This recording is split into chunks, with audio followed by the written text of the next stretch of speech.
few minutes early. I don't know if everybody's here yet.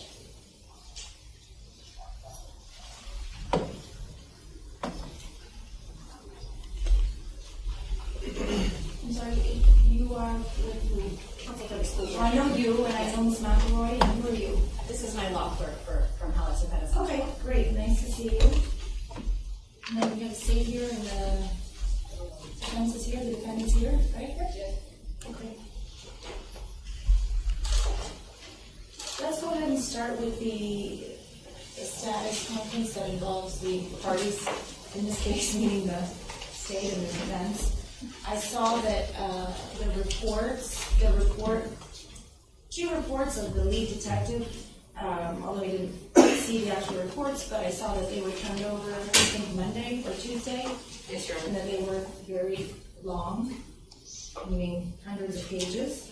So what I was going to ask is whether or not you all can get together after you have an opportunity to review the reports and set some type of proposed discovery schedule by the next hearing. Sure. And I know you just got those reports. Melissa McNeil on behalf of Mr. Cruz. Sherry Tate on behalf of the state. And yes, Your Honor, we've been, Ms. McNeil and I have been coordinating with one another back and forth by phone regarding the court's discovery schedule and the various reports.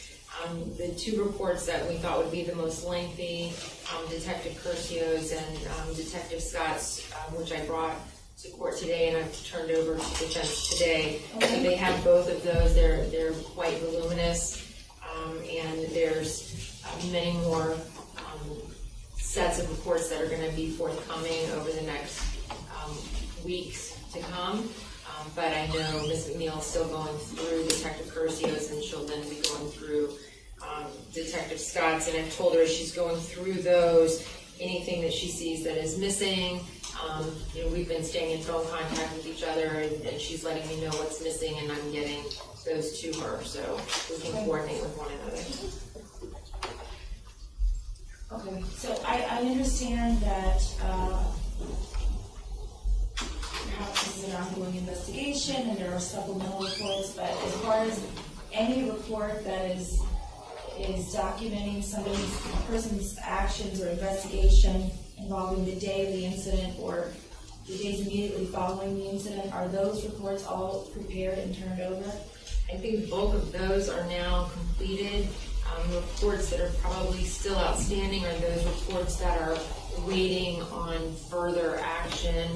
For instance, things that would be waiting on lab results to incorporate into those, things that are waiting on items that had to be shipped out to other law enforcement agencies for other work to be done, and then that to be incorporated into those reports. So that type of information in those reports are not completed, but as each of those are done, we're turning those over.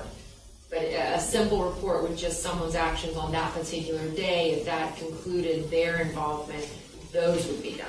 Okay. So.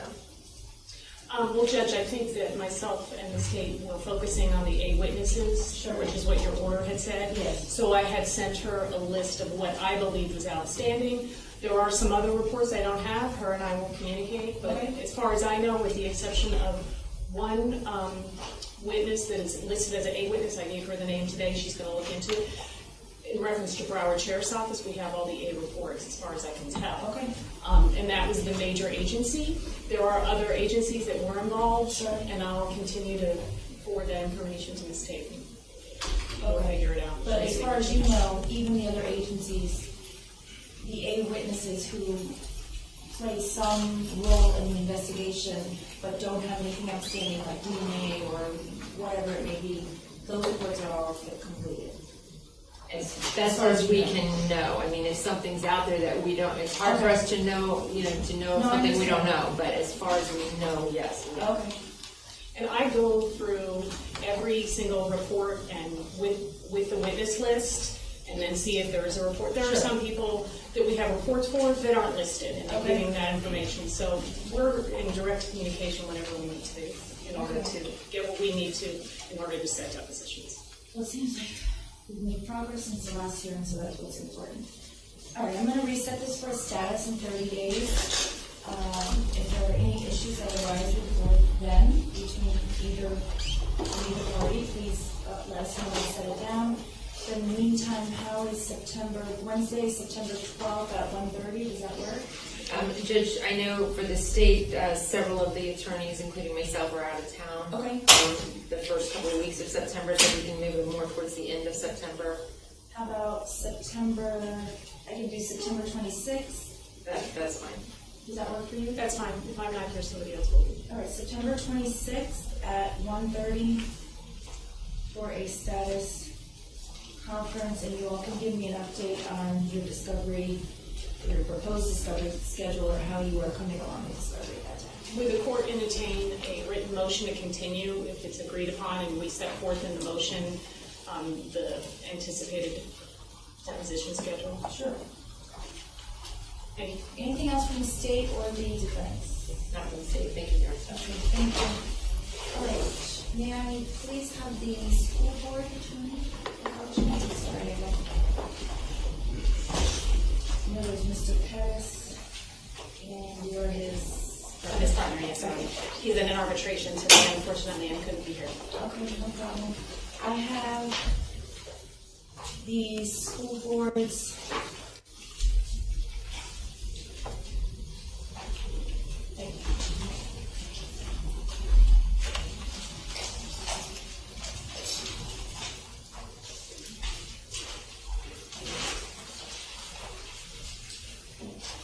The school board's verified petition to invoke contempt proceedings against the Sun Sentinel and reporters Paula McMahon and Brittany Wallman.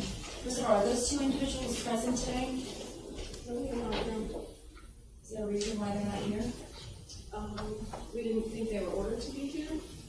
Well, certainly I'm going to be discussing the possibility of holding them in contempt. I would think that they would like to be present. But, okay. We were not aware that the court required them to be present. I mean, okay, it's not a matter of requiring, but if somebody is considering contempt proceedings, which could include a fine or jail, I mean, they didn't feel like making themselves available was important? No, Your Honor, that's not at all the case. We took a look at the court's order and the rule, and in order to show cause had not been entered, and we have asked that the court dismiss the petition. So we did not believe that we were in the posture where the court was going to require or ask for testimony or an evidentiary hearing. Well, we're not at the point where I've told him to get a lawyer and tell me why I shouldn't hold him in contempt, but we're certainly discussing some preliminary matters that I would have expected them to be here, but be that as it may, whenever you're ready, it's your motion. Thank you, Judge. I'd like to clarify what it is that we filed and why we did it. As counsel for the school board, myself and Mr. Pettis and the general counsel, Barbara Myrick, thought it was appropriate and that we had an obligation to let both you and Judge Henning know that this information had been disseminated to the public in violation of your orders. The remedy for that, whether you or Judge Henning thinks it to be appropriate, would be contempt proceedings. But it was never our intent as the counsel for the school board, and it certainly wasn't the school board's intent to prosecute or pursue contempt proceedings. We just wanted to make the court aware that we believed there had been a violation of the court order. For two reasons, really, we don't believe it's the school board or us as counsel for the school board's role to push or pursue contempt proceedings. Number one, it's not the district information that's been released. It was the information that was pertinent to Mr. Cruz and his educational privacy rights. Relatedly, generally contempt proceedings are within the discretion of the court, and most often the cases are pursued if it's necessary by the Attorney General's office. So that was never our intent, to stand here and prosecute and pursue contempt proceedings against the Sun Sentinel or either of these reporters. We did, however, want to put you and Judge Henning on notice that we thought that their actions had violated the court order. All right, anything else? Nothing else from the school board. Would you like to respond? Yes, Your Honor. And I apologize for the report's not being here. I can certainly answer any questions if you have specific questions regarding what happened here. We filed a memorandum. I'm here on behalf of the Sun Sentinel Brittany Wallman and Paul McMahon. We filed an opposition. I have a copy for Your Honor if you don't have it. I have it. Okay. And in the opposition, I think we made clear several things. One is that no court order was violated by the Sun Sentinel or its reporters or directed at the Sun Sentinel and its reporters. The information was available for anybody in the public to see until it was taken down, and in fact, the Sun Sentinel was notified by at least one member of the public that the information was available on the school board website. The second thing that's important, When you say available on the school board website, you're saying that because they published it in a PDF format, which could then be manipulated, cut and pasted into another program, and then unredacted, that's what you would consider to be made available by the school board? well, yes, Your Honor, because a couple things are important. One is that prior to the Sun Sentinel even finding out about that, a member of the public notified and had done that, him or herself. There may have been numerous people. I know of one in particular. I'm not concerned about anyone except for the Sun Sentinel, who was represented by counsel and present at 3 or 4 hearings, and who knew and conceded exactly what was to be published and what wasn't to be published. Well, I would, with all due respect, Your Honor, the Sun Sentinel never conceded that it would not publish information. What was conceded or agreed to, and credibly so, is that there are statutes, FERPA and HIPAA, that prevent the release of this information by the government. Those statutes do not apply in any way to the general public or to anybody that happens to get the material. I'm not talking about the public. I'm talking about what the Sun Sentinel did. Okay, and the Sun Sentinel, going back to the Sun Sentinel, it is often, there isn't any issue, and I don't think the school board has presented any issue, that this information was unlawfully obtained. If a PDF is downloaded or information is downloaded, it is a common practice to convert that to a Word document before you publish. Anybody does that. By whom? I had no idea you could do that. The normal people in this community, I guarantee you that the average person does not know you can do that. You all manipulated that document so that it could be unredacted. That is no different than had they given it to you in an old-fashioned format with black lines, and you found some type of a light that could view the redacted portions and had printed that. It's no different. There's no law broken there, Your Honor. So what you're saying is, although you understood that certain things didn't have to be disclosed, because my order and Judge Henning's order specifically didn't say, Sun Sentinel, you may disclose these things and you may not disclose those things, because we didn't say those exact words, that you're okay in what you did. Our position is that what we did was lawful, that if a court had entered such an order, and I would point you directly to, for example, Palm Beach newspapers, a recent case out of the 4th District, and the numerous cases that we provided this court that says that once information that is confidential under any other statutes becomes lawfully available, that is not a violation of any law and cannot be subject to a prior restraint. So, for example, if Your Honor had entered such an order, which it didn't, the order simply denied the public defender's motion for a protective order. Judge Henning's, I'm sorry, go ahead, Your Honor. So what you're saying is, so you're saying that you knew exactly what I meant, but because I didn't write these specific words, that the Sun Sentinel can do whatever they want, regardless of the possible constitutional violation of not only Mr. Cruz, but the 34 listed victims in this case, who are all entitled under the Constitution to a fair trial, that you may have jeopardized by doing that? So legally speaking, you may be okay, but what about ethically speaking?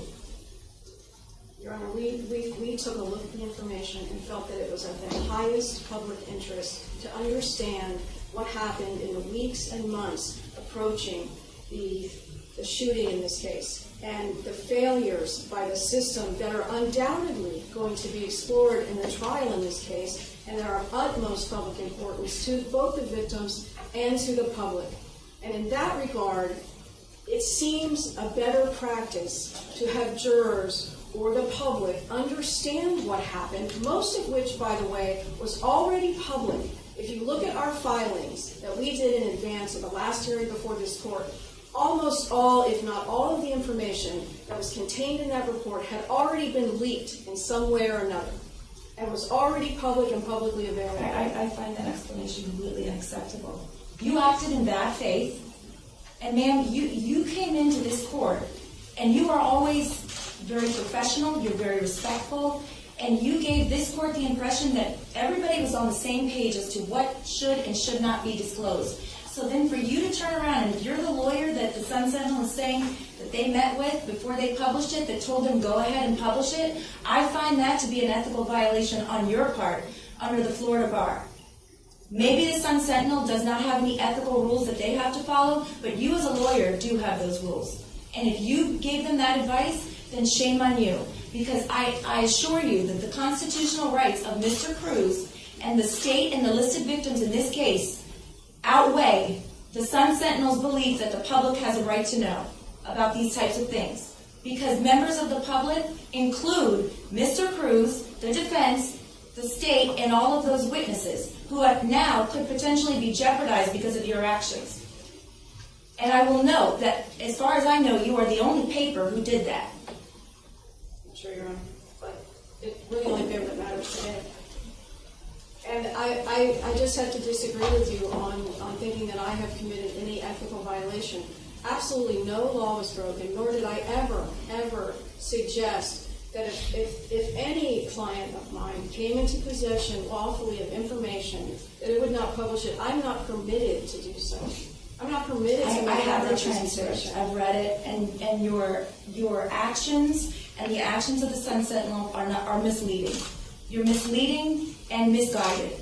And from now on, if I have to specifically write word for word exactly what you are and are not permitted to print, and I have to take the papers myself and redact them with a Sharpie and send them off to whoever I need to send to make sure that you all can't somehow read what's not supposed to be reported, then I'll do that.